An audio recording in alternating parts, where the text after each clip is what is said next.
Saludos estimados alumnos, ingresamos ya a nuestro tema de la unidad 2, el tema número 6, que es inecuaciones lineales y sus aplicaciones.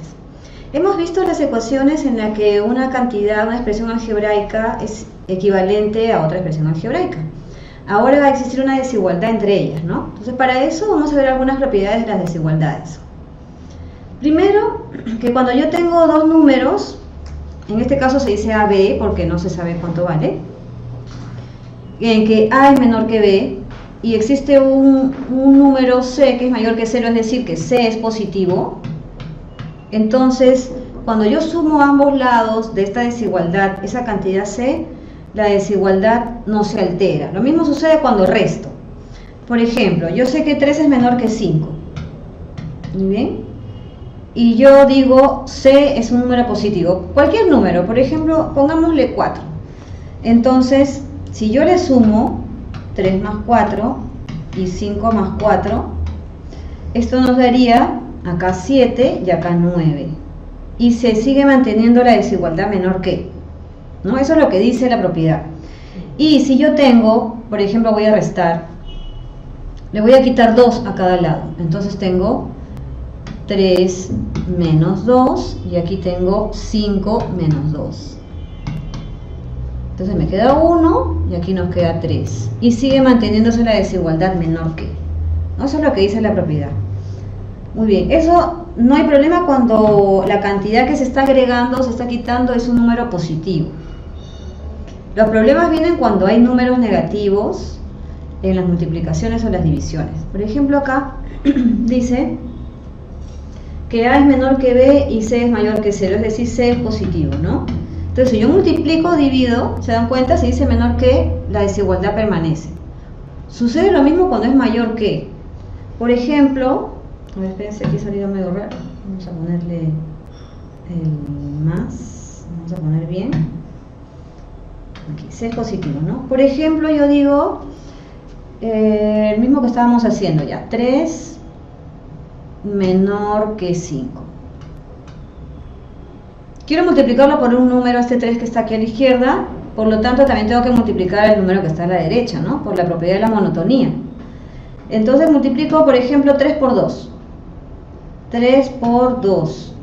Y aquí sería 5 por 2. Entonces 3 por 2, 6, 5 por 2, 10. Sigue la desigualdad menor que.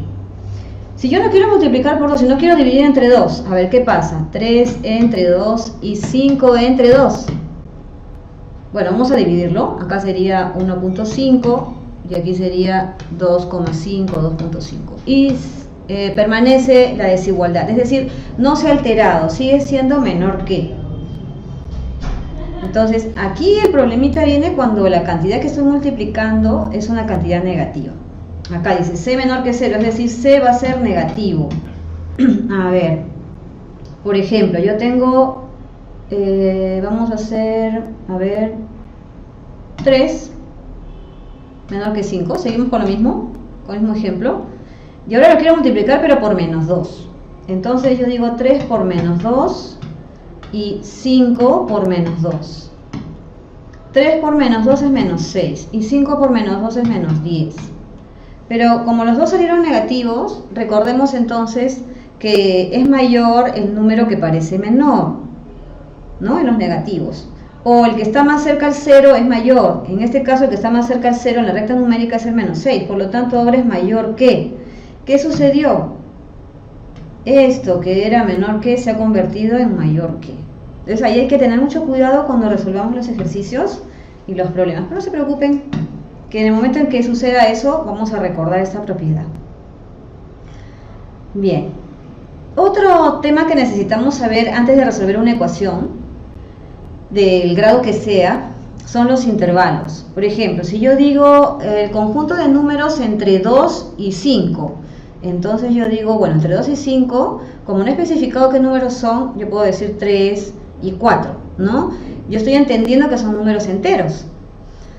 Pero como no he especificado, podrían ser números reales. Y hemos visto que los números reales son números todos los números, o sea, entre 1 y 2 hay infinitos números, ¿no? 1.1, 1.15, 1.59, 1.0008, es decir, hay infinitos números. Entonces, cuando yo quiero identificar un conjunto de números reales, aparecen los intervalos, porque yo no puedo enumerar uno por uno, son infinitos. Entonces, a estos intervalos yo los puedo expresar de tres maneras. De forma gráfica, como intervalo, es decir, con corchetes, y por comprensión. Es decir, voy a especificar por comprensión de manera de conjuntos cómo se expresa un intervalo. Entonces voy a darles todos los ejemplos posibles de cómo se escribe. Ahora acá hay varias cosas. Si yo digo, por ejemplo, números del -1 hasta el 3 y esta parte, estas esquinitas están pintadas, significa intervalo cerrado, ¿no? Allá arriba, si se fijan, dice intervalos cerrados. ¿Qué significa? Que dentro de ese conjunto yo sí voy a considerar los extremos. O sea que comienzo en -1 y termino en 3. ¿Qué números son? No los puedo enumerar. ¿Puedo nombrar algunos? Sí. Por ejemplo, yo digo 0 pertenece a este intervalo de -1 al 3, sí, porque está dentro del intervalo, ¿no? -1 pertenece a este intervalo, sí, porque es un intervalo cerrado. Quiere decir que los extremos sí se consideran como parte del intervalo. Ahora, ¿cómo lo escribo? Cuando son cerrados, los corchetitos, o sea, los bracitos del corchete siempre van para adentro. Entonces lo único que hago es decir del -1, punto y coma, 3. ¿Qué cosa viene a ser el intervalo? Toda esta área pintada es el intervalo de números. Aquí está una X, es decir, esa X yo no sé cuánto vale, pero son todos los valores que están dentro de -1 y 3. Entonces, si yo sé que esa parte pintada es una X, la puedo expresar de esta manera también. Del -1 menor o igual X, miren, -1 menor o igual X menor o igual 3.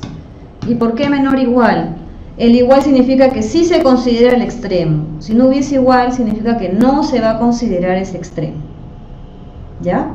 A ver, de 3/4 a 7/2, cerrado, cerrado. Entonces yo digo corchete para adentro, 3/4 hasta el 7/2, corchete cerrado. Si toda la parte pintada es X, comienzo de izquierda a derecha, 3/4 es menor o igual que X, menor o igual, ay, se fue por allá, menor o igual que 7/2.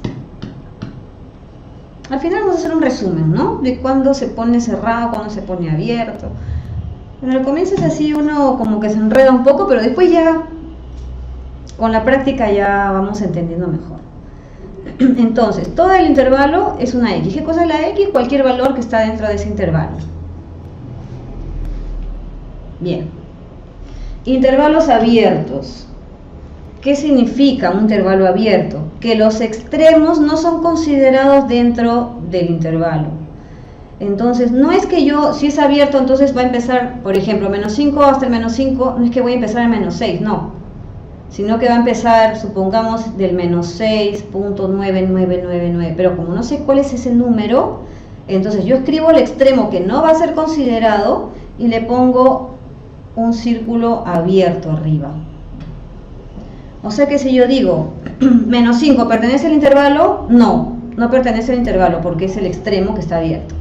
Pero si yo digo -5.00001, sí está dentro del intervalo, ¿no? Por eso es que estos intervalos no se pueden expresar con números enteros, son números reales. Muy bien, entonces, cuando yo tengo un intervalo abierto, puedo escribirlo así, como una B, o también puedo poner las patitas para afuera, así. Los bracitos de los corchetes pueden ir para afuera. Cualquiera de las dos maneras se puede escribir el intervalo.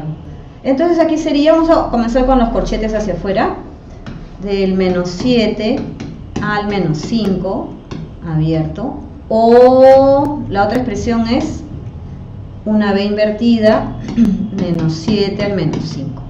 Bueno, son dos formas que pueden encontrar en algún libro, ¿no? En algún libro lo pueden encontrar así.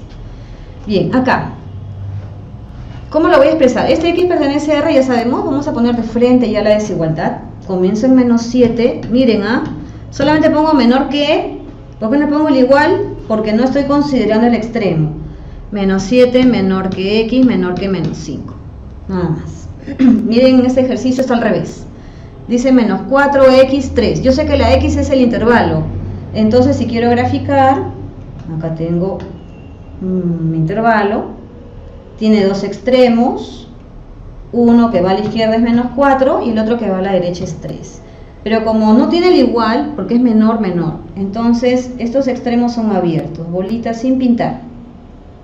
¿Está? Parecen orejitas. Bien, ¿cómo lo escribo aquí? Bueno, este es el intervalo. ¿Cómo lo escribo en esta parte con corchetes? Como es abierto, abierto, bracito para afuera y el otro bracito para afuera. O con una B invertida para acá. Nada más. Eso es lo que vamos a hacer con cada uno de los intervalos. Entonces, tenemos intervalos cerrados, intervalos abiertos. Entonces vamos a hacer una combinación de ambos, que son intervalos cerrados con intervalos abiertos. Muy bien. Tengo los intervalos semiabiertos. Algunos dicen que son semicerrados, pero vienen a ser lo mismo, ¿no? O sea, cerrado de un lado, abierto del otro. O abierto de uno y cerrado del otro. Entonces, esto lo puedo expresar como cerrado en A, B, bracito para afuera también.